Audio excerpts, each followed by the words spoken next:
What's happening, guys? My name's Dan Rogers and I'm a coach with Just One Dime, and today I have a really interesting topic for you. This is a bit different, but I think you're going to find value in this. I personally find this very, very interesting, and the Just One Dime team and I think that you guys are going to love this as well. We're going to be listing 5 of the low corporate tax countries around the world. So if you're thinking about setting up a company now or in the future for Amazon or for something totally different, this is still applicable, and it's really interesting once you get into the weeds and start working out how you yourself can structure your company. The question is, can I structure my business so that it keeps more of its money and it grows faster? That is something that everyone would want. As an Amazon seller myself and an online content creator, this is something that's interested me for a while. I've actually set companies up in different countries, some of them which worked out well, some of them which didn't work out well, and it's often quite an expensive thing to do as well. So in this video, we're going to break down the 5 countries, 5 low corporate tax countries,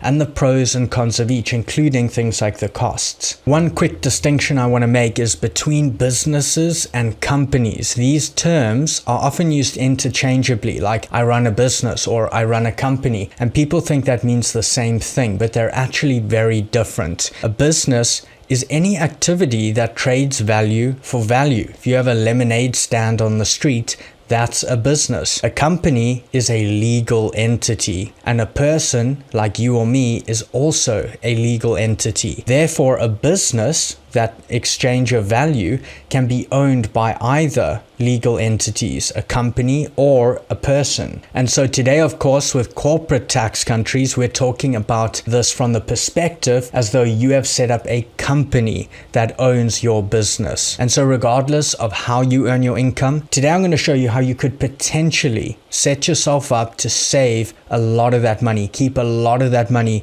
working for you at the end of the day. Now, there's a lot of pieces to this puzzle. When you look at just financial structuring, it's this huge thing with many avenues. But today, we're going to focus specifically on incorporation, where you can set up a company so that that company keeps more of its money and therefore enjoys faster growth. But when we are researching foreign incorporation, we've got to keep a couple things in mind. First of all, the ease of doing business there and the country's culture towards foreign investors.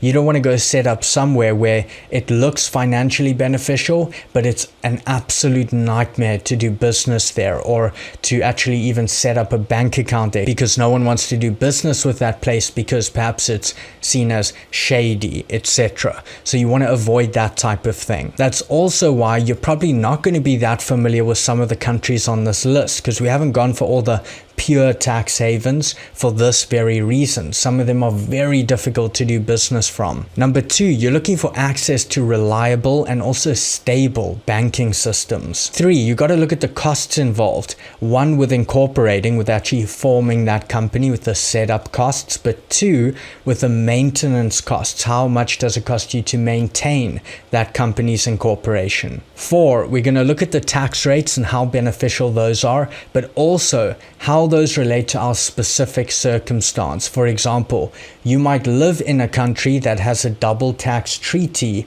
with another country, and that's going to change things for you specifically. So you also want to be doing a bit of research if one of these interests you. And then 5, we just threw this in here because I know a lot of you are interested in selling on Amazon specifically. And so we're going to look at Amazon acceptance, because of course Amazon doesn't accept every single country. They only accept companies incorporated in specific countries. So we'll tell you for each of these whether or not that's true for Europe as well as for North America, because those lists are different. And if that last one's important to you, then you're going to be really happy, because today we're going to be making our sale or our smart Amazon incorporation list available for free below.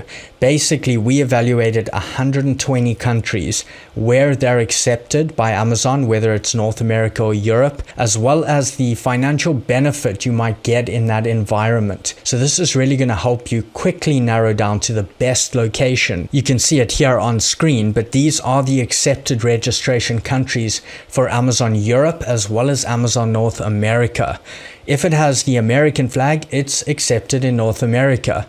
If it has the EU flag, it's accepted in the EU. And if it has the dollar face, that means it has a beneficial financial environment, or you might find a relatively low corporate tax rate there. If it has the perfect hand icon, then that means it's the easiest in terms of Amazon specific services. And this just means the Amazon ecosystem is very strong there. For example, you have accounting services which focus on e-commerce or on Amazon accounting specifically. And guys, for those of you who are interested in selling on Amazon specifically and this list, I can tell you this list is just the tip of the iceberg. I really recommend you check out Amazon FBA Mastery in the description below, because there we go into way more details in terms of this type of thing. And then of course, once you're set up, all the rest of the process of building your Amazon business as well. So jumping into our 5 low corporate tax countries. Number 1, the Isle of Man. So we start our list off on a small island nestled between England and Ireland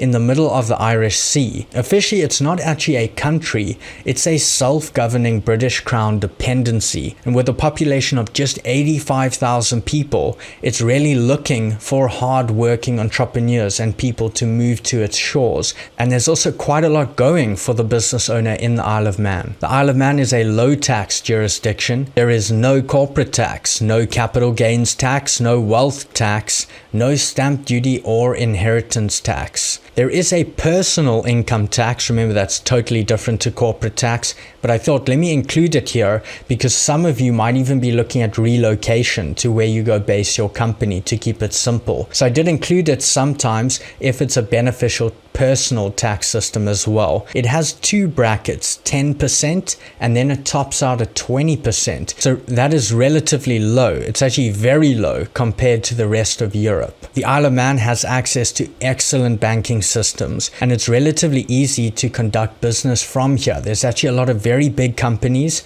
who have a presence here in the Isle of Man. Directors and shareholders can be based anywhere in the world, and you don't need to visit the island to form that company, to incorporate and set up that company. If you're concerned with Amazon acceptance specifically, just know the Isle of Man is accepted for Europe, but it is not accepted for North America. But there is a drawback, and that is incorporation costs. It is very expensive. It costs between £2,300 and £4,500, which is about $3,000 to $6,000. And that's for the Isle of Man company formation, the Isle of Man government registration fees, a registered office address for year 1, and the registered agent for year 1, as well as of course your certificate of incorporation and all the other documents, things like memorandums of association. And next on our list we have Panama. We cross the North Atlantic for number 2 on the list. Located at the crossroads between North and South America, we find Panama, a digital nomad hotspot keen on international investors and business owners. If you're in the US, you might actually have heard quite a few stories, or maybe even know people who have moved down to Panama or who have registered their company in Panama. When it comes to offshore entities that only engage in business outside the jurisdiction, that means you run a Panamanian company, but it doesn't actually do business in Panama. All its business activities happen abroad or online, for example. When that happens, Panama levies no income tax, no corporate tax, no capital gains tax, and no estate taxes. It is a pure tax haven, and that's why you will hear some shady things about it, as well as the Panama Papers, etc. Panama has a vast incorporation network with access to banking, which is often offshore banking, so it's a little bit more complex than some of the other systems where you often base your company there, you have a bank account there. Sometimes your Panamanian company will be based in Panama, but the bank account will be somewhere else. So it's a little bit more complex like that in some cases. It is known well for its strict banking secrecy laws, and it protects account holder privacy. Every offshore Panamanian company requires a minimum of 3 directors, a company secretary, a registered office address, and opening the business bank account requires a visit as well as a deposit.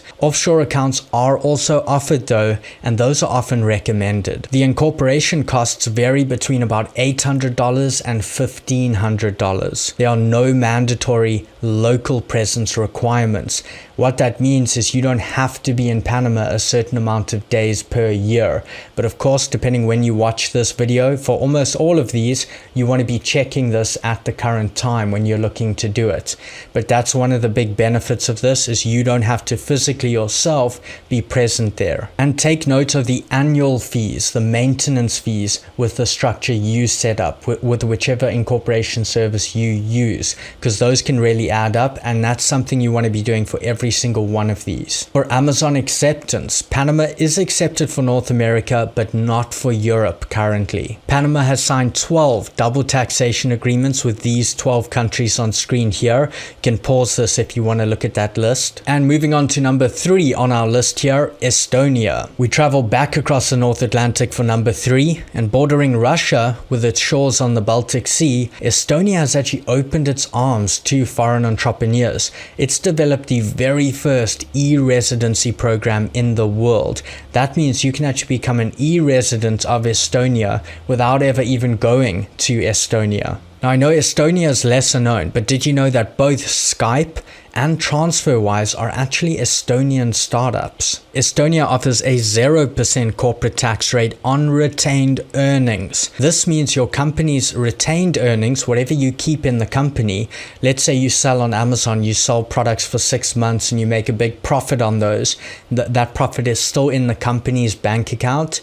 You pay 0 tax on that, and you can reinvest those earnings. Elsewhere, that profit, even if it's still in the company, would be taxed at a higher corporate tax rate, meaning there's less to reinvest. And so in this way, Estonia helps companies grow much, much faster. It should be noted though that a 14 to 21% tax rate is applied to distributed profits. That means if, let's say, you have that big amount of profit in the company bank account and you distribute that to yourself in some form, then that tax rate is going to be applied between 14 and 21%. So that has to be noted. It's not that there's just no tax. It is applied only on distributed profit. But as you can imagine, let's say you're building your business to sell it one day. Most of your profits are going to be kept in the company, meaning you have a 0% tax rate. It also has a personal income tax rate of 20% for residents. Incorporating in Estonia can be done entirely online. You'll need a legally registered address in Estonia, but again, this can be a virtual address and can be set up without you ever having to visit the country. There are a lot of turnkey services in Estonia that are going to help you set up the company from A to Z, so check them out online. But opening a business bank account in Estonia often requires a visit. But do note there's a lot of online solutions that are recommended and well accepted, things like Holvi or Payoneer, and you just want to speak to these services to see your own options there. But they have been surprisingly forward thinking in terms of keeping everything online. If you can have an online account for it, rather do that. If you can have e-residency, better than residency, etc. Very, very online oriented. Incorporation costs here are the lowest on the list, and they vary between $350 and $450. Financial records must be kept. Services for this might cost you between $50 to $100 a month. That's your bookkeeping. For Amazon acceptance, you'll be glad to hear Estonia is accepted in both North America and the European region. And moving on to number 4 on our list, we have Cyprus. Now, number 4 was closely contested with Ireland, both having the exact same corporate tax rate. However, Cyprus came out just on top because of lower costs. A Mediterranean island off the coast of Turkey, Cyprus has a vast array of foreign incorporation services. It boasts a flat corporate tax rate of 12.5%, and there is no withholding tax on dividends paid to non-resident shareholders. Incorporation can be done entirely remotely. The setup requires a resident company secretary and also a registered office address, as you've seen with most of these. Opening a bank account in Cyprus can also be done remotely. Filing is very important here, and it also has to be done in Greek. Therefore, you're going to need resident accountants. Incorporation costs in Cyprus range between $1,400 and $3,500. That includes the business bank account in most cases. The minimum capital required is just €1. Currently, the euro and the dollar are very closely matched, so it's about $1. The annual renewal fees for a Cyprus company are about €750 or $750. For Amazon acceptance, Cyprus is accepted by both North America and Europe. And moving on to number 5 on our list, we have Georgia. We just jump across Turkey to find number 5, and based between Europe and Asia in a highly strategic location between the two, this trade hub is looking to attract foreign investors. The corporate tax rate is 0% on retained earnings, so similar to Estonia in this case. The maximum tax rate on distributed profits though is just 15%, so it pulls just ahead of Estonia here, and it has a very low withholding tax on dividends of just 5%.